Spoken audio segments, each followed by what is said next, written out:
When you stop replaying the same story. There are nights when you lie there, eyes wide open, and your mind goes back to moments past. An insult, a painful failure, a missed opportunity. You think you're just thinking. But in reality, you're telling yourself the same story over and over again. The story of someone who failed, who was rejected, who wasn't good enough. And each time you repeat it, the story becomes more ingrained in your mind, as if it were a permanent part of your destiny. But what Stoicism has been whispering to us for over 2,000 years is this: nothing in the mind is permanent. Unless you let it be. You can rewrite the story. You can change your reaction. You can choose a different way of telling it, one that nurtures your power rather than robs you of your peace. These 15 lessons are beacons of light. They don't promise to take away your problems, but they do give you the key to unlock the door to self-mastery, serenity, and inner strength that no one can take away. Lesson 1: Discipline with your words. The golden moment before you react. Most of us live as if words just slip from our lips, fast, instinctive, without thought. But Stoicism teaches prohairesis, the power to choose our response with intention. Whenever we are provoked, there is a gap between the event and the response. That gap is freedom. Imagine you are in a meeting. Someone criticizes you in front of everyone.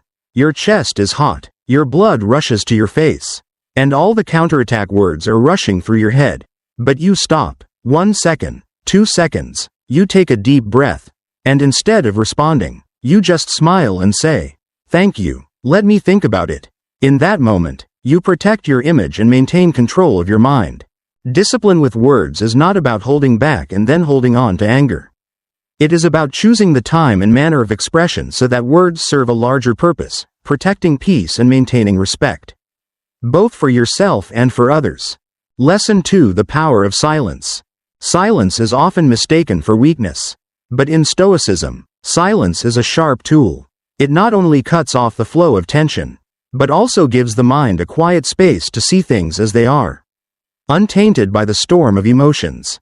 A friend once told me, every time he had an argument with his wife, he would step out onto the balcony, be silent for a few minutes, and look down at the street.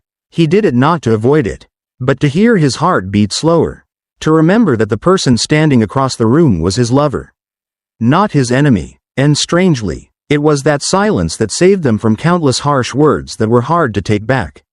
Silence is the moment when you are not caught up in a hasty reaction. It is the moment when you observe, analyze, and then choose how to respond. It is a sign of strength, not surrender. Lesson 3: Face your fears before sharing. There are fears that if you expose them too soon, they will grow in the eyes of others and swallow your confidence. Stoicism advises, when you are afraid, keep quiet, face them and analyze them first. Don't rush to seek comfort in words when you don't really understand that fear. I remember once having to stand in front of hundreds of people to present a project. A week before the event, I felt extremely scared, but instead of telling my colleagues, "I'm so nervous, I'm sure I'll screw it up," I sat down, wrote down all my worries, and then found solutions for each point. When the day of the presentation arrived, I stepped on stage, not because I was no longer afraid, but because I was ready. Sharing your fears isn't always a bad thing, but choose your timing. Share them when you have a plan in place, then you'll not only gain empathy, but also convey a sense of safety and trust. Lesson 4: Don't brag about your goals too early. We often think that sharing our goals will help us feel more motivated. But neuroscience shows the opposite.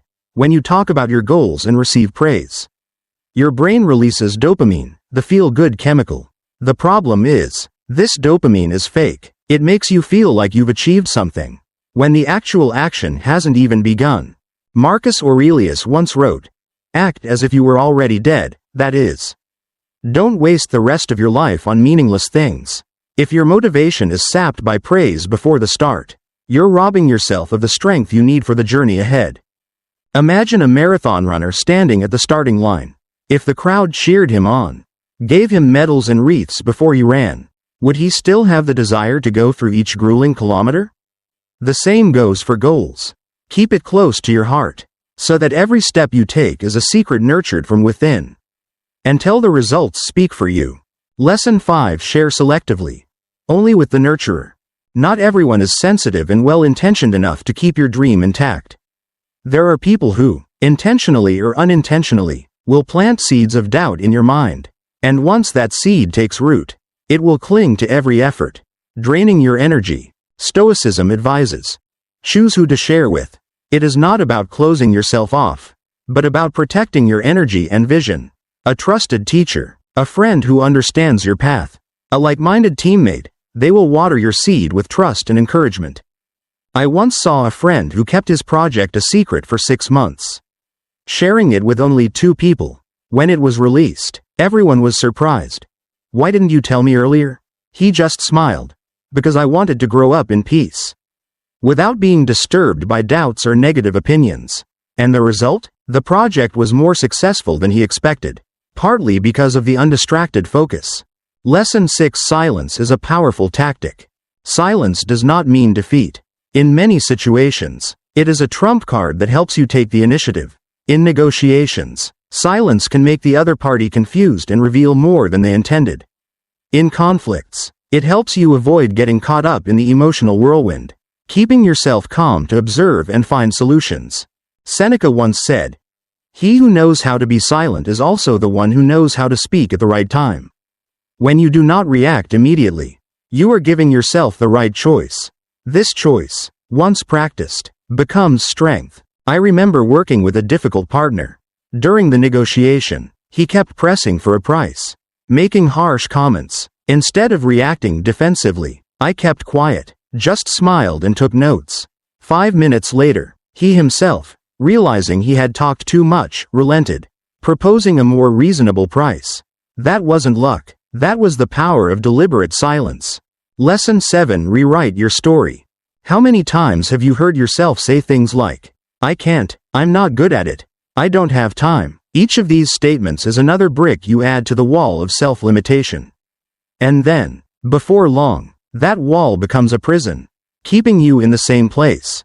Stoicism teaches that you have the power to rewrite your story. Epictetus once said, "It's not the event that makes you miserable. It's how you look at it." When you replace "I can't" with "I'm learning to," the story changes instantly. It's no longer a sentence. It's a journey. Modern psychological research supports this. Daily positive affirmations can increase goal achievement by up to 40%. A friend of mine was terrified of learning a completely new skill. Instead of repeating, "I'm not cut out for this," he wrote every morning, "I'm getting better at it." 6 months later, he had not only mastered the skill, but he was using it to start a new job. The story you tell yourself is the picture you're painting of your life. Pick up the paintbrush again. Lesson 8: deep listening. There is a kind of power that doesn't require raising your voice, arguing, or pretending to be smarter than the other person. It's the power of truly listening. When you listen with your full presence, you're telling the other person, "I respect you, I see you as important." And that feeling, in an age where everyone is in a rush to speak, is a rare gift. Marcus Aurelius once said, "Listen to the hard things, because the truth never hurts when it's accepted." Deep listening not only helps you understand others, but also helps you understand yourself, because in other people's stories, you see a reflection of yourself somewhere. I once attended a meeting with a colleague who was always complaining about work pressure. People usually avoid it, but that day I stayed quiet, nodded, and let him finish. At the end, he sighed, "Thank you for listening. No one really listens to me like that." Since then, our relationship has become better, and our collaboration has become more effective. Lesson 9: don't repeat the negative past. It's okay to retell a sad story if it helps you heal. But retelling a negative past, out of habit, only deepens the wound. Each time you retell it, your brain recreates the negative emotion, and it doesn't distinguish between memory and reality. Stoicism reminds, the past has no power unless you give it power. Instead of swimming in the same old water, step out of the water and look forward. I know a woman who lost her job because of company cuts. For a year, every coffee date with friends revolved around the unfair treatment she had received. When she realized she was exhausted by the story, she decided to keep quiet about it. She used her energy to learn new skills. And half a year later, she found a better job. When I stopped talking about the past, I had room to talk about the future. She says,